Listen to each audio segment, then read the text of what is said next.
அன்புள்ள தமிழ் சொந்தங்களே, நம்ம கீர் மோடு பற்றி நம்ம பேசியிருந்தோம். அந்த கீர் மோடு ஆட்டோமேட்டிக் போயிட்டு இருக்க வண்டி எம்மில் போடலாமா இல்லை எம்மிலேருந்து ஆட்டோமேட்டிக் போடலாமான்னு இப்போ நான் போட்டு காட்டுறேன். தைரியமாக போகலாம். புரியுதா? இப்போ வண்டி எதில் போகுதுன்னு பாருங்க.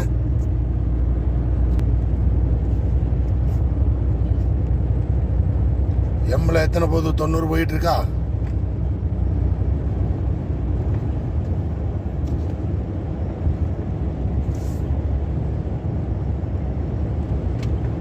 ஆட்டோமேட்டிக் ஆயிடுச்சா?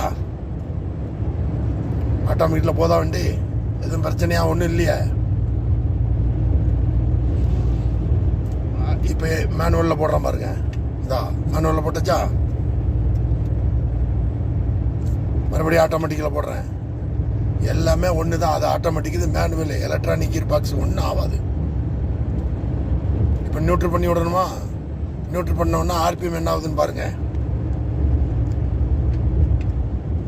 நியூட்ரு கால் வச்சா இறையும், வண்டி போவாது. ஆர்பிஎம் டவுன் ஆயிட்டா அப்படியே தூக்கிட்டா இங்கே பாருங்க. எப்படி ஆட்டோமேட்டிக் என்னாச்சு? வண்டி இடிக்குதா? ஒன்றும் செய்யாது, போய்கிட்டே இருக்கும். நல்ல தைரியமாக ஓட்டுங்க. இப்போ இதில் பார்த்தீங்களா, இதுதான் ஆட்டோமேட்டிக்கு. இப்போ லோடு வண்டி எம்மில் போகணும் வந்தாங்க. எம் போட்டாச்சா பாருங்க. எம்மு தான் நியூட்ரு. என்னாச்சு? வண்டி ஒன்றும் ஆகலை.